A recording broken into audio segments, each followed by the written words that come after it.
Hello, and welcome to another edition of Straight Talk with Roger Hunt Unscripted. I am your host, Roger Hunt.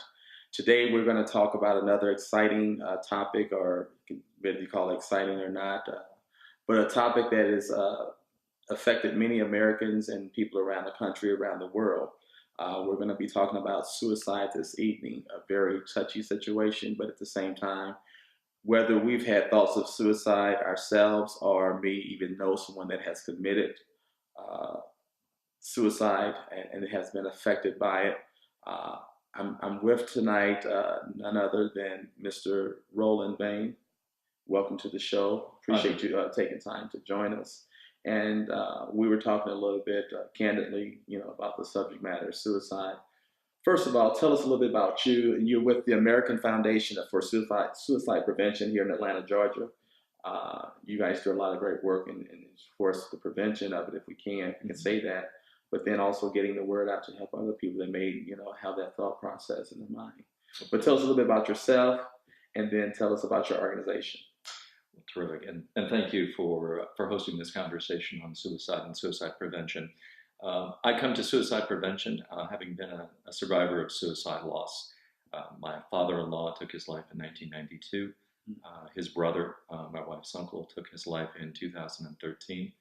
And I have a son who is 25 who had a friend who took her life when she was 21. So it is an issue that has had a personal and direct impact on me. And I joined the American Foundation for Suicide Prevention, the Georgia board, in about 2 years ago. And what AFSP does is a variety of things. AFSP is the largest private funder of suicide prevention research outside of the government. We provide a variety of programs in terms of education, awareness, training. We also provide outreach and support to survivors of suicide loss. People like me, people like my wife, people who have had loved ones, whether it be fathers and mothers, wives, husbands, partners, friends that have taken their lives. What we are looking to do, in addition to providing the support, education, and awareness, is to try and achieve our goal of reducing suicide rates by 20% by 2025. A challenging goal, but one that we think with education and awareness, with programs such as this, we have a good chance of achieving. Wow, such a heart-touching story with family members of your own. With your organization, are there other chapters across the United States, or is this the primary chapter here? No, the American Foundation for Suicide Prevention was started in 1987. It arose a combination of researchers and family members who'd experienced suicide loss. Currently, we have, I believe, 80 or a little over 80 chapters around the United States. And we would anticipate, I think, in the next couple of weeks, that we will have a chapter in at least one state and all of the 50 states. Wow, that's awesome. We work throughout the country in terms of the efforts that I mentioned, and in terms of our fundraising activities to fund the research. We have what's called an Out of the Darkness walk in each chapter. And the Out of the Darkness walk here in Atlanta recently concluded. We were at Piedmont Park, and we had over 1,200 people who raised more than $220,000 for suicide prevention. Now, this is an annual walk that someone can sign up for and Correct. Take part in. Okay. It is. So that's a great cause for a great effort to help research, number one, and then also to kind of help others. And we have the education and awareness, and then also advocacy, both advocacy in terms of advocacy within the community and advocacy at a broader level at the state and federal levels. For example, here in Georgia, this past spring, we worked with Senator Renee Unterman and Congressman Representative Kitty Dempsey in the Georgia legislature to pass the deal in early May of this year. And what the Jason Flatt Act does is requires each certificated public school teacher or professional to have annual training in suicide awareness and prevention. It also requires each district to have a suicide prevention policy. The idea is to provide a broad safety net. It's not that we need teachers and counselors being psychologists or treating the individuals. We just need to have them be aware of some of the warning signs and be able to refer a troubled individual, a youth, to the appropriate resources. So let me ask you this. So of course we know there's no age limit, but what are you seeing, I guess, in your region across the country as far as you mentioned your son's friend at age of 25? Uh, the spectrum of age, is there more prevalent towards a certain age group, or is it the older with the things that's going on in the economy, causes and effect? And we're going to get into that as well, causes and effect of suicide. But what are you seeing as far as age? Well, we're going to put out a number, several numbers, and we're going to talk about them. But I think where you were heading in terms of young people, for young people, say ages 10 to 24, suicide is the second leading cause of death in the United States. In terms of the age groups that have the most deaths, it will be the middle-aged. And that's in part because it's a larger population, right? So if you want to say 30 to 65, that is a group that has the largest number of suicides in the population. And then in terms of rates, once again, on a sort of a suicide rate per 100,000, which is how we measure it, you have the elderly who then in their later years, that rate rises again. It's not as high in terms of like a second or third leading cause of death because there are any number of other challenges and issues that the elderly may have. And then stepping back more broadly, suicide itself is the 10th leading cause overall of death in the United States. Are there, with these different age groups, and for whatever reason, maybe, are there any specific warning signs that a normal person, if you want to call a normal person, can spot or try to figure out by just being around a loved one or family member or colleague? Or is there any warning signs? It would be nice if we could say, you know, here's a clear indicator, and if this happens, this happens, this happens, then you have an issue. But what we deal with is issues relating to perhaps a withdrawal. So you have someone who has been normally engaged in their community, with their family, with their church, who may be withdrawing a bit. You have someone who may be feeling that they're posing a burden, whether to the family, to their community, to their work.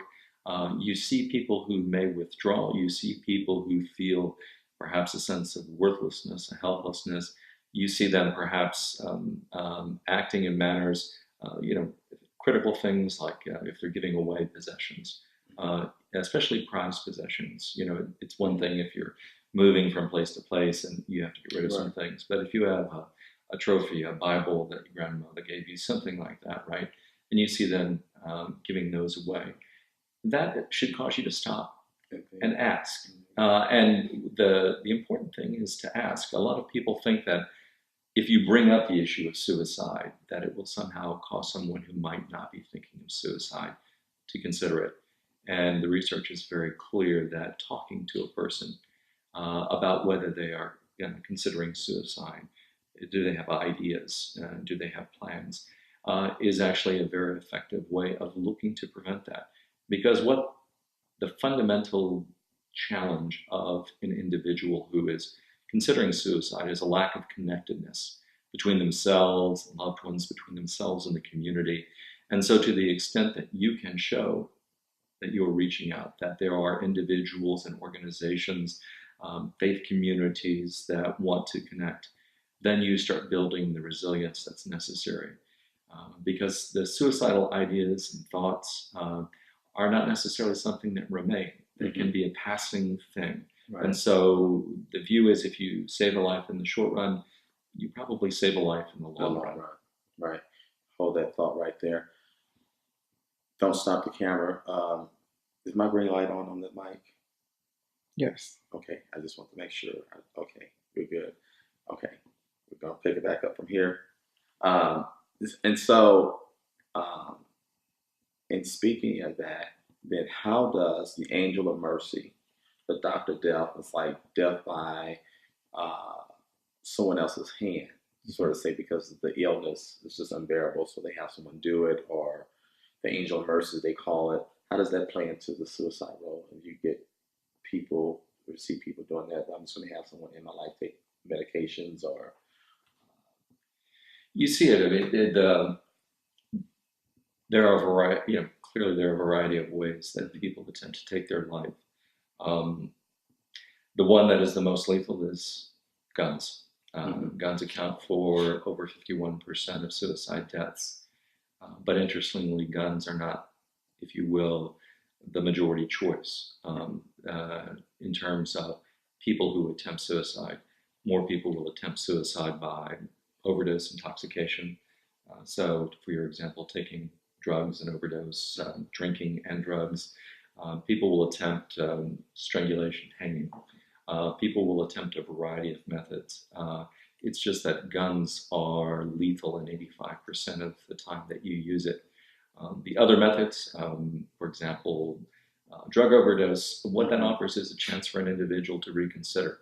It also offers a chance for someone to come in who may see that there is a suicide happening and intervene and provide the necessary support.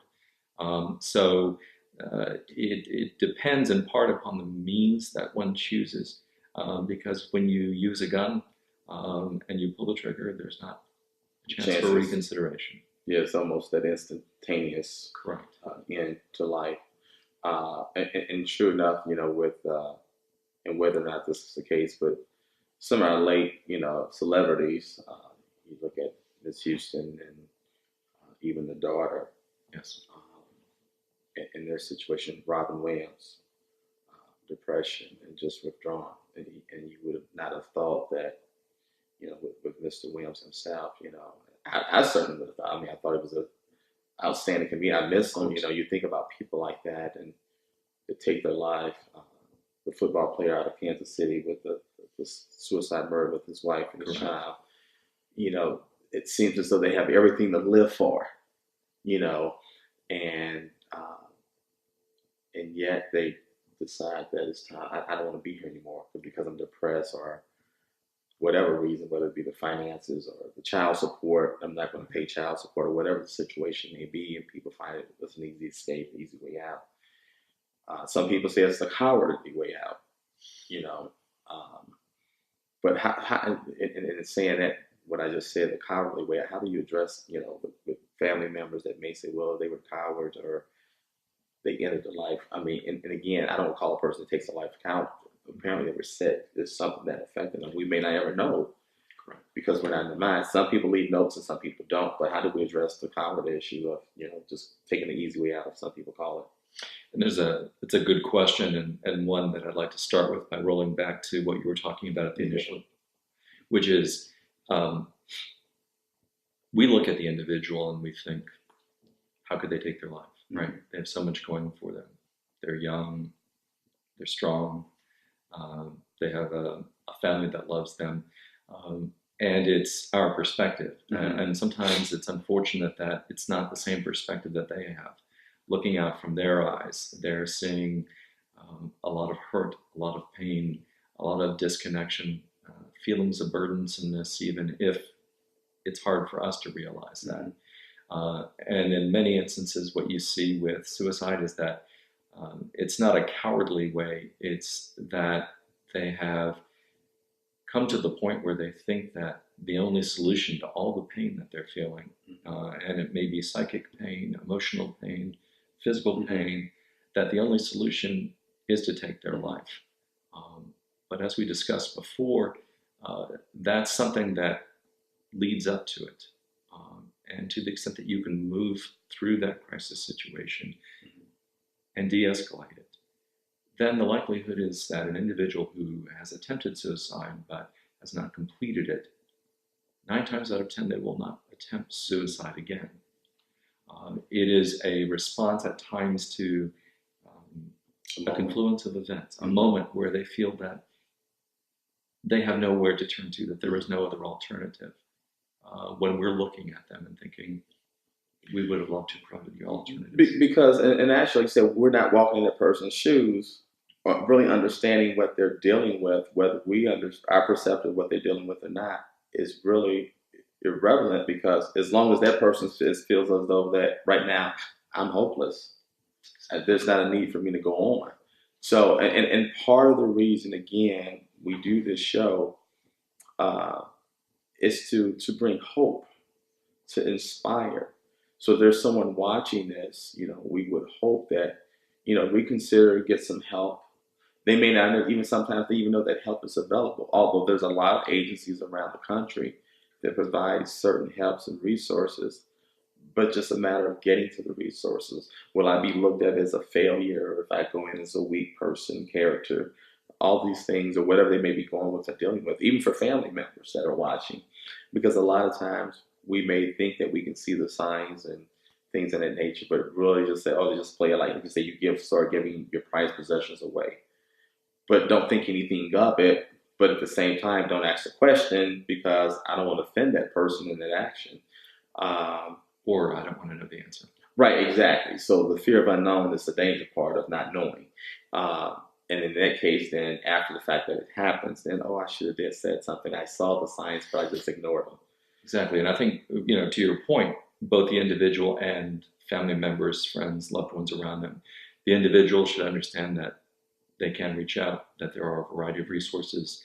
There's a national suicide prevention hotline. It's like Georgia has a crisis and access line that you can call up 24 hours a day, 7 days a week. They have qualified people on staff who are able to work you through the crisis that you're in. And I'd suggest you call, even if you're not sure what you think, well, maybe I'm not in a crisis. Right. Well, then you can call them and they can help you figure that out. And similarly with family members and friends, you can reach out. You can talk to the individual. You can express your concern.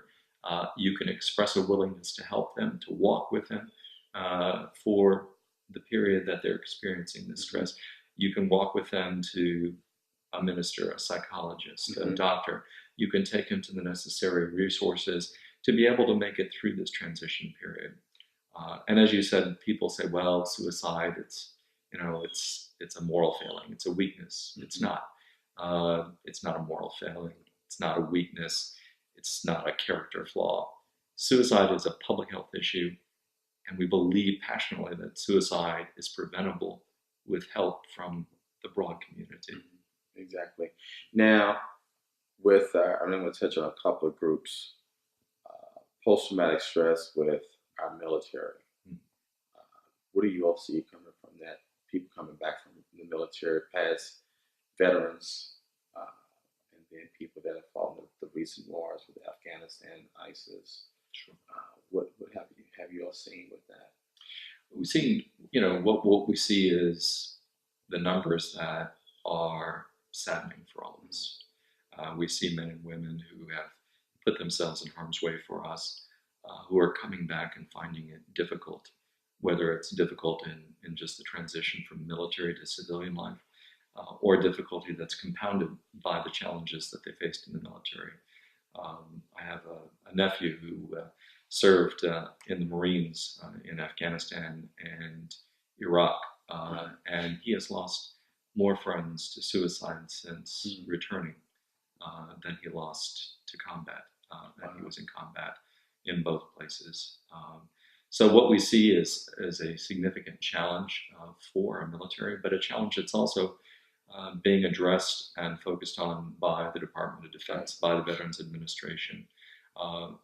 In a sense, the veterans are that canary in the mine that is awakening the issue with the rest of us. Right. If these people are experiencing the challenges of suicide, some of our finest daughters and sons, then many more are probably also experiencing the challenge. And how do we address those challenges, both within the military and outside the military?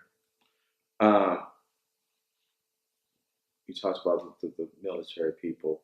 What about now, the job loss market? So back in 2008, there was a surge of, 2001, I'm going all the way back to 2001, but the technology informational age, when there was really sort of the dot-coms companies coming up on the scene, and a lot of that issue back in the technology world kind of started to fade and fold. Then in 2008, with the housing market, lot of people, mortgages went upside down all across the country, the banking industry, uh, student loans, all you name it, it was going on. Mortgage companies, defaults, and all of this. Did you all see a spike and surge in, I guess, if you go to 2001, they're looking at 2008. And I guess in that period of time, there's a 7-year period, and then from 2008 now to 2015, another 7-year period. What kind of numbers have you all seen here lately? And you sort of put your finger on exactly the right dates. What we saw heading up to 2000 was a broad and general decline in the suicide rates across almost all age groups. Okay. And we thought that that was probably a consistent and ongoing trend. Starting with 2000, 2001, what we've seen is an increase in the suicide rate, the overall suicide rate among the American population, whereas it had gone down to a little bit less than 11 persons per 100,000, 10.4. It's now up to about 12.3 persons per 100,000. And what that translates into in the year for which the statistics are most recently available, 2013, is that over 41,000 people died in 2013 from suicide. And what we saw are rather significant increases in the age group that you were sort of suggesting, which is in the middle age, the 30 to 65 individuals who were finding job challenges, employment challenges, relationship challenges, who were having problems with homes and their home payments. And what we've seen is a rather significant increase in that area, and something that just recently came out earlier this month was a study done by the most recent winner of the Nobel Prize in Economics that was talking about not only suicides increasing over this time period, but drug overdose, specifically opiate overdose and opiate addiction, and also liver problems. And so what they're looking at is not only do you have suicide, you have alcohol and substance abuse issues that are leading to a tremendous increase in the number of deaths. The study said that if you combine a percentage of the opiate overdoses with the suicide rate, you would probably get numbers that are around 75,000 people who died in 2013 as a result of, in a sense, self-injury,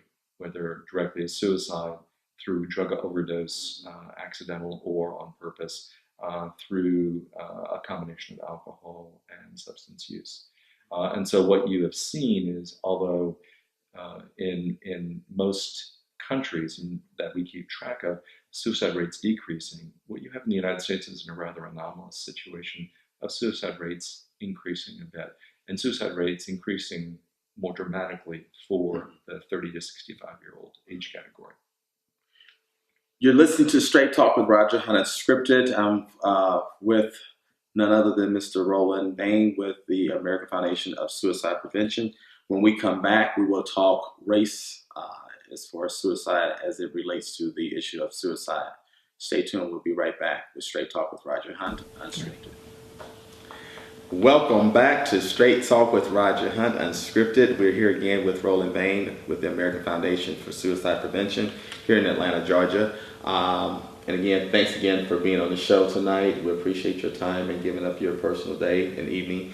One of the questions that I wanted to ask was in regards to race, number one, and then number two, gender, male, female. Let's start with the race. How does race play into suicide?